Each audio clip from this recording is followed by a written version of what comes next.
इस बारे में मैं अब आपको टीचिंग दूंगा कि कैसे बाइबल के वचनों को आप अपने लिए जीवित कर सकते हो।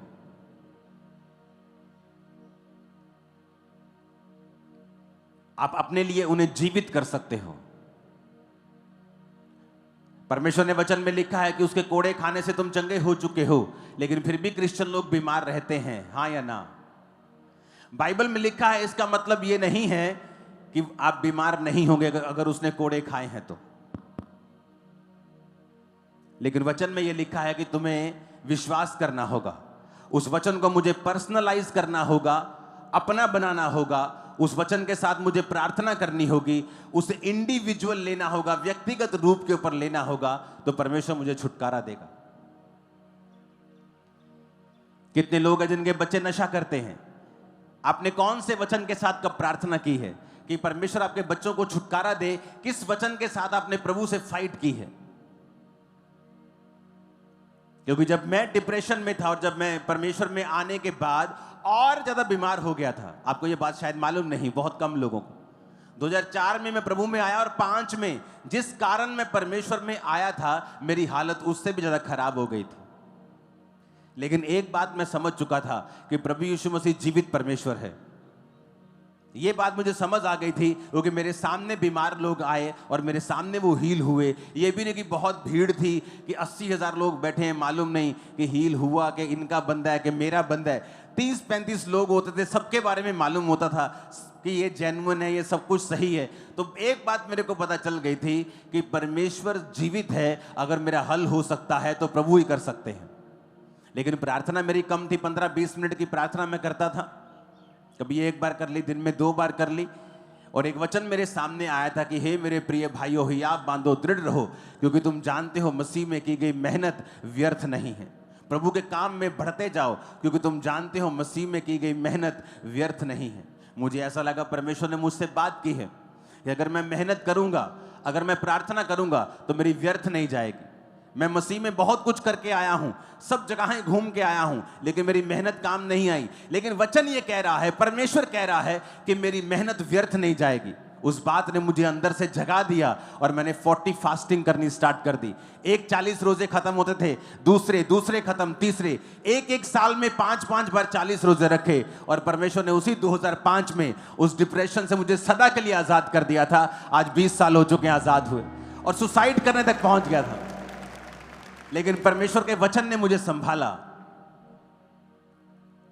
क्योंकि जब आप वचन पढ़ेंगे, एक ना एक दिन कोई ना कोई वचन आपके दिल में घर कर जाएगा। आपको लगेगा परमेश्वर ने आज मुझे इस वचन के द्वारा छुआ है, ये वचन परमेश्वर मुझसे कह रहे हैं। और वही वचन के साथ आप प्रार्थना करने लगेंगे, उसी वचन के साथ अपनी जिंदगी गुजारने लगेंगे, और आप देखेंगे जल्दी छुटकारा आपकी लाइफ के अंदर होगा। आमीन।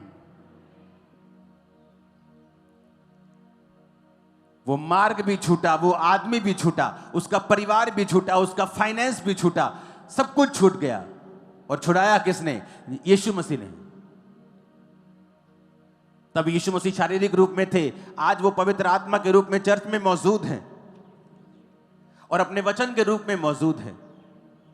आज आप यीशु मसीह को फॉलो कर सकते हो, उससे बात कर सकते हो, अगर आप रोज बाइबल के साथ अपने समय को बिताओ और मौका दो।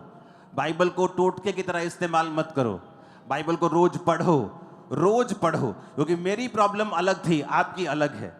तो पता नहीं कौन सा वचन, जब आप बाइबल को रोज पढ़ेंगे, इसलिए कि आप परमेश्वर के साथ समय बिताना चाहते हैं और आप स्पिरिचुअल लाइफ को फॉलो करना चाहते हैं।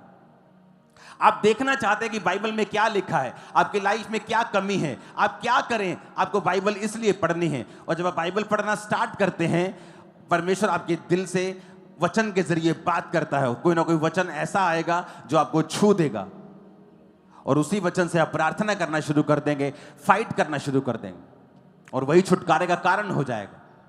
और याद रखो, छुटकारा जरूरी है। मेरे परिवार में कुछ साल्वेशन तब हुई है जब मेरा छुटकारा हुआ है।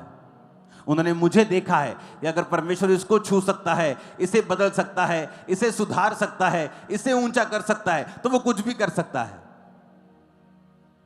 ये मौका दे बाइबल को कि आप इसे रोज पढ़ें, कोई ना कोई वचन आपके दिल को छुए, वो आपके लिए रेमा वचन बन जाए, ऐसा वचन जो परमेश्वर ने खास आपसे कहा है, उसके अनुसार फिर अपने जीवन को आप बिताएं, उसके अनुसार प्रार्थना करें और छुटकारा आपकी लाइफ के अंदर प्रवेश करे और लाइफ फिर कभी भी सेम ना होगी। आमीन ऊंचे वाला चाहिए चर्च। मैंने कहा आमीन ऊंचे वाला चाहिए चर्च।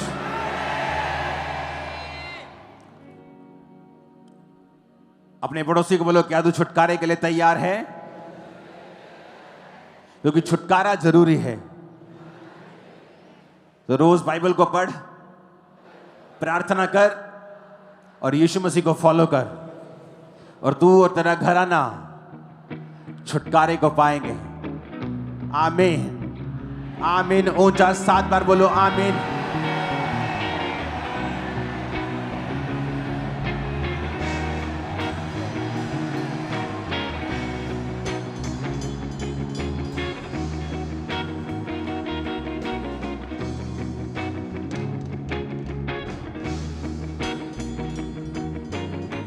प्रभु यीशु मसीह के सामर्थ्य नाम में हम मांगते हैं, आमीन। ऊंची आवाज में चर्च।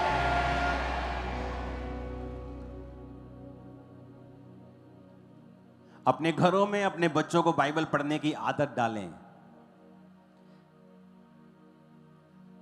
वर्शिप करने की आदत डालें। परमेश्वर कहां रहता है? क्या लिखा है बाइबल में? कुछ लोग कहते हैं परमेश्वर स्वर्ग में रहता है। वचन कहता है स्वर्ग उसका क्या है?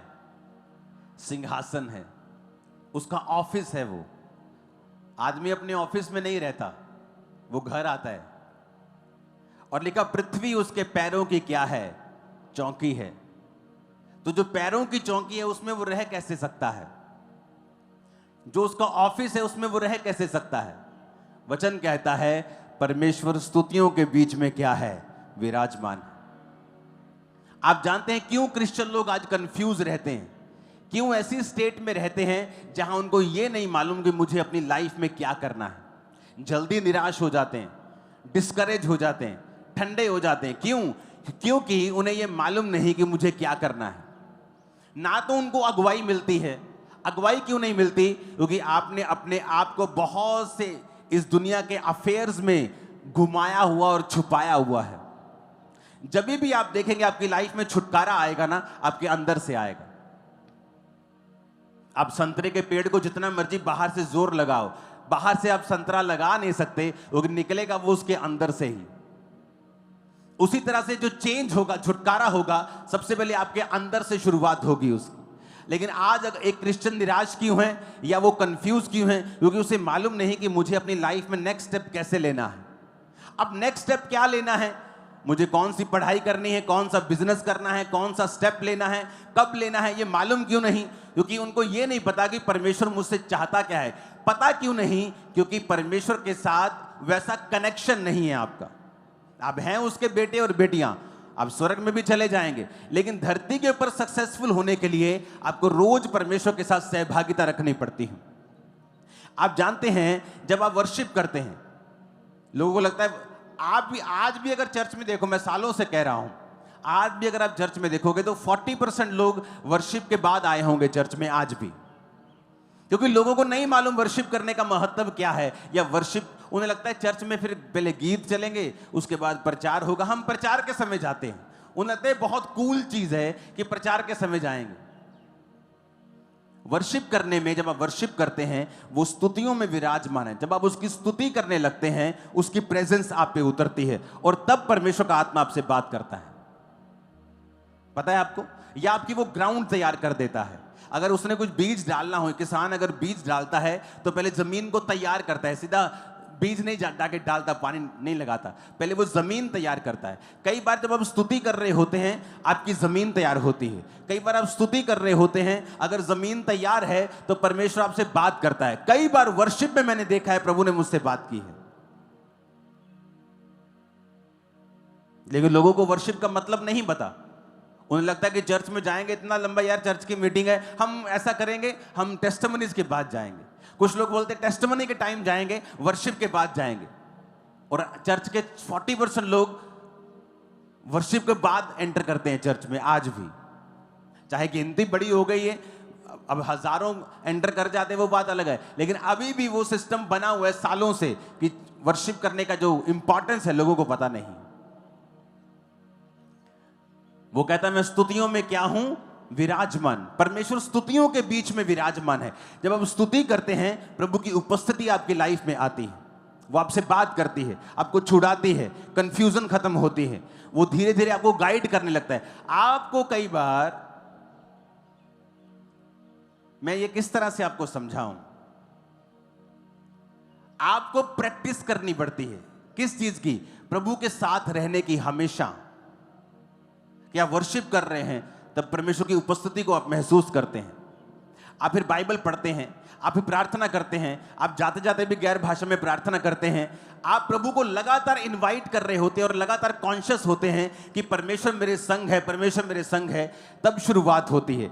एक दिन वो छोटी सी बात करेगा और आपकी 10 पुश्तें चेंज हो जाएंगी। मैं आपको बता रहा हूं, स्मॉल बात। इस सेवकाई में आने से पहले, इस जगह में आने से पहले 7 साल में मैंने 8 जगहें बदली हैं चर्च की। जो जगह लेते थे भर जाती थी। अब क्या करें, अगली जगह। अब जगह भर गई और पैसा नहीं था चर्च के पास कि अपनी जगह ले, तो रेंट पे होती थी। कभी कोई यूज करने के लिए देता था, कभी मेरा कोई पर्सनल छोटा सा प्लॉट था वो यूज किया, वो छोटा सा भरा। ग्राउंड यूज की, ग्राउंड वाले बोले आपने कब्जा करना। मैंने कहा हम कब्जा छोड़ के आए, कब्जे नहीं हम करते। फिर अगली जगह, फिर अगली जगह, फिर अगली जगह, अगली जगह। फाइनल ये जगह आते आते 8 जगहें मैं चेंज कर चुका था। अगर मैं कंफर्टेबल मुझे रहना होता तो वहीं मैं 2000 लोगों की चर्च बनाता, एसी चर्च, एसी घर, आराम से रहता, क्या प्रॉब्लम थी। लेकिन जब परमेश्वर की वर्शिप आप करते हैं, लगातार प्रभु के साथ रहते हैं, वो आपको बताता है कौन सा स्टेप आपने कब लेना है। आपकी ग्रेटनेस परमेश्वर की उपस्थिति और उसकी बात के पीछे छुपी हुई होती है। और कितने लोग हैं जो घरों में वर्शिप करते हैं? बहुत कम। या आप रसोई में खाना बना रहे हैं और वर्शिप कर रहे हैं।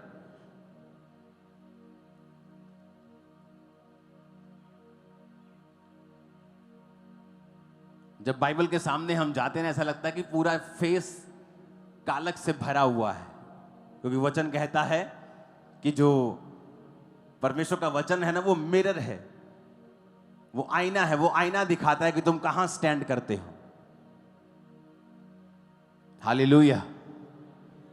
कई बार मैं अपने प्रेयर रूम में जाता हूं और जब मैं वर्शिप करने लगता हूं, मैं लगातार वर्शिप करता हूं 2 घंटे। गीत चल रहा है, मैं वर्शिप कर रहा हूं, बीच में प्रेयर कर रहा हूं, वर्शिप कर रहा हूं। वर्शिप इंपॉर्टेंट है। जब आप प्रभु की आराधना करते हैं, वो स्तुतियों के बीच में विराजमान है, बाइबल कहती है। इन छुटकारों के हफ्तों में जो आज से शुरू होगा, आपको ये बातें आज से लिख कर रखनी है। वर्शिप करने की आदत डालनी है, बाइबल पढ़ने की आदत डालनी है, विरोध में हटना नहीं है, क्योंकि छुटकारा नजदीक है। शैतान चाहता है आपका छुटकारा ना हो, लेकिन आपका छुटकारा होगा यीशु मसीह के नाम में। और हर एक व्यक्ति का छुटकारा होता है। मुझे भी अगले लेवल पे जाना है तो मुझे भी एक छुटकारे की जरूरत है, तो परमेश्वर छुटकारा देगा। रास्ता यही है।